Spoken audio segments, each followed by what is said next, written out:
Hey guys, I think everyone sometimes want games under 10 moves to do a mate. So today I want to show you 5 opening traps to win under 8 moves. Let's start.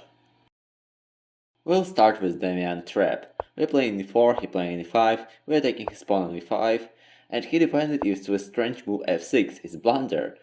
We're sacrificing our knight, it's good move. He chop our knight, and we're doing fork on king and pawn. For example, first move will see g6. We'll do a fork on king and rook.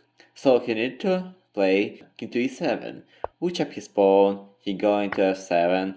We doing check by bishop. He going to g6. We doing check by queen. He going to h6. We doing check by d4 pawn. And he need to play g5. And we playing h4 and attacking his pawn. For example, he'll defend it. He'll play bishop to e7, but we'll chop this pawn and mate on f7. For example, let's see another variant, because as you see, king get mate. This variant is in this position. He also, instead of this move, he can play d5 and defending square f5. We'll chop his pawn, and we cannot play queen to f5 because of his bishop playing h4. He playing h6, and we chop his pawn, and he cannot chop our bishop because he'll do mate.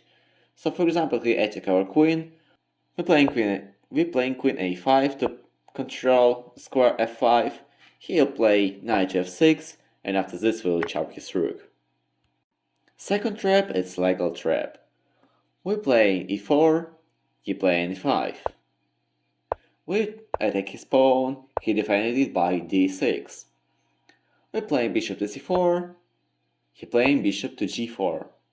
We're playing knight to c3, he playing knight to c6. And after this we're attacking his bishop. It is very strong move, I'll show why. He going to h5 is blunder because we chop his pawn, and we're losing our queen. But it's blunder because we will mate in 2 moves by 2 knights and bishop. But you'll say, if we will not chop his queen, for example, we'll chop his knight by our knight. What we'll do now? We'll just chop his bishop, and if he'll chop our bishop, we'll do fork on queen and we'll do fork on knight and king. And we'll have 1 extra pawn. But why move h3 is too strong? Let's see. For example, in this position, instead of this move, we'll chop his pawn.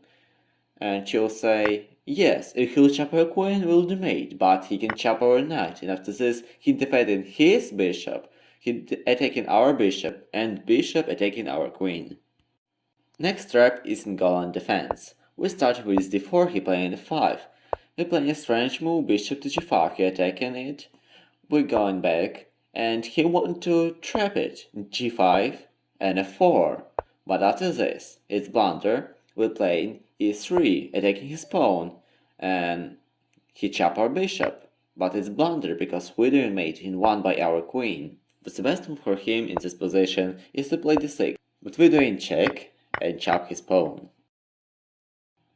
Next trap is checkmate in Carro-Kann. We're starting with simple Carro-Kann and playing knight to c3, defending our pawn. He chop our pawn, we chop his pawn. He plays strange move king to d7, but it's good move. And we attack his king on pin. And after this, if he'll play knight to f6, we'll do checkmate on d6. And the last trap is Kieninger Trap. We're playing d4, knight f6, c4, e5, we losing our pawn, he chops his pawn. But we're playing knight to g4 and attack his pawn, he defends his pawn, we attack his pawn, he defends his pawn, we're doing check, he defended his king. We're playing queen to e7, attack his pawn, but he, instead, attack our bishop, but we just chop his pawn, and he think what he can chop this bishop. But if he'll chop this bishop, we'll just do checkmate like in set trap in Carro-Kann. Also, I'm recommending for you this playlist with opening traps. And if you want to help me, please subscribe, click the like button, and goodbye.